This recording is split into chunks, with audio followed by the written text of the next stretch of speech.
अऊज़ु बिल्लाहि मिनश्शैतानिर्रजीम। मैं पनाह मांगता हूँ अल्लाह की शैतान मरदूद से। बिस्मिल्लाहिर्रहमानिर्रहीम। अल्लाह के नाम से शुरू जो नहायत मेहरबान रहम वाला। वहाज़ा किताबुन अंज़लनाहु मुबारकुन फत्तबिऊहु वत्तकू लअल्लकुम तुरहमून। अन तक़ूलू इन्नमा उन्ज़िलल किताबु अला ताइफ़तैनि मिन क़ब्लिना वइन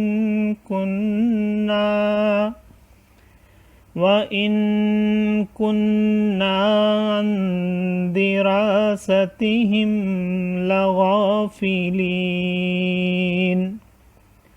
औ तक़ूलू लौ अन्ना उन्ज़िला अलैनल किताबु लकुन्ना अहदा मिनहुम फ़क़द जाअकुम बय्यिनतुम मिर रब्बिकुम वहुदन वरहमह फ़मन अज़लमु मिम्मन कज़्ज़ब बिआयातिल्लाहि वसदफ़ अन्हा।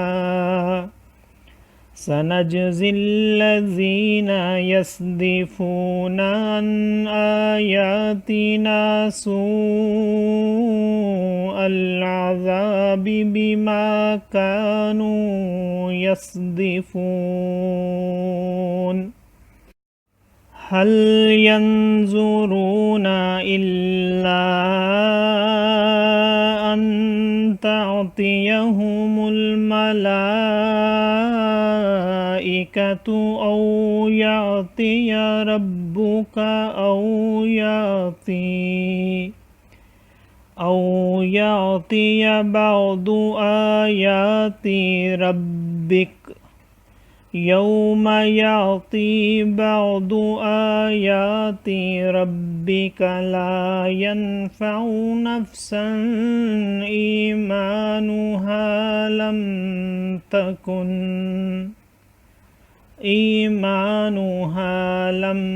तकुन आमनत मिन क़ब्लु औ कसबत फ़ी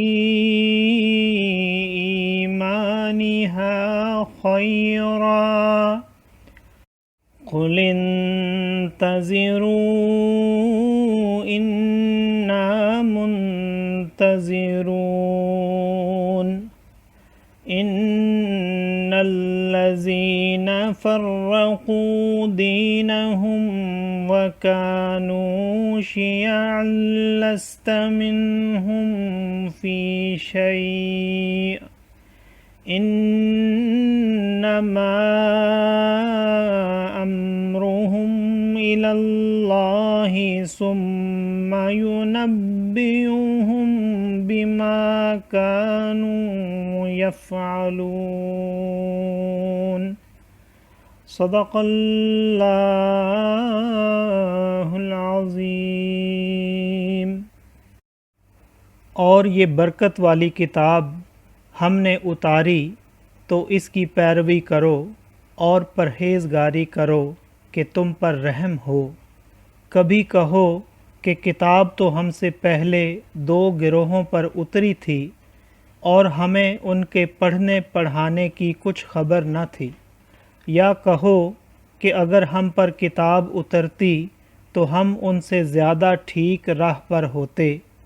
तो तुम्हारे पास तुम्हारे रब की रोशन दलील और हिदायत और रहमत आई तो उससे ज़्यादा ज़ालिम कौन जो अल्लाह की आयतों को झुटलाए और उनसे मुँह फेरे। अनकरीब وہ جو ہماری آیتوں سے منہ پھیرتے ہیں ہم انہیں بڑے عذاب کی سزا دیں گے، بدلہ ان کے منہ پھیرنے کا۔ کاہے کے انتظار میں ہیں، مگر یہ کہ آئیں ان کے پاس فرشتے، یا تمہارے رب کا عذاب، یا تمہارے رب کی ایک نشانی آئے۔ جس دن تمہارے رب کی وہ ایک نشانی آئے گی، کسی جان کو ایمان لانا کام نہ دے گا جو پہلے ایمان نہ لائی تھی، یا اپنے ایمان میں کوئی بھلائی نہ کمائی تھی۔ تم فرماؤ رستہ دیکھو، ہم بھی دیکھتے ہیں۔ وہ جنہوں نے اپنے دین میں جدا جدا راہیں نکالیں اور کئی گروہ ہو گئے، اے محبوب صلی اللہ تعالیٰ علیہ وآلہ وسلم، تمہیں ان سے کچھ علاقہ نہیں، ان کا معاملہ اللہ ہی کے حوالے ہے، پھر وہ انہیں بتا دے گا جو کچھ وہ کرتے تھے۔ صدق اللہ العظیم۔ معزز سامعین اور حاضرین، آج ہم نے سورۃ الانعام کی آیت نمبر 155 سے 159 تک کی تلاوت کی اور ترجمہ پیش کیا۔ اللہ تعالیٰ قبول و منظور فرمائے۔ اللہ تعالیٰ ہمیں قرآن پاک کو پڑھنے، سننے، سمجھنے اور اس کے احکامات اور تعلیمات پر عمل کی توفیق عطا فرمائے۔ دوران تلاوت اور ترجمہ اگر کوئی غلطی رہ گئی ہو تو اللہ تعالیٰ میں معاف فرمائے۔ آمین۔ جزاک اللہ۔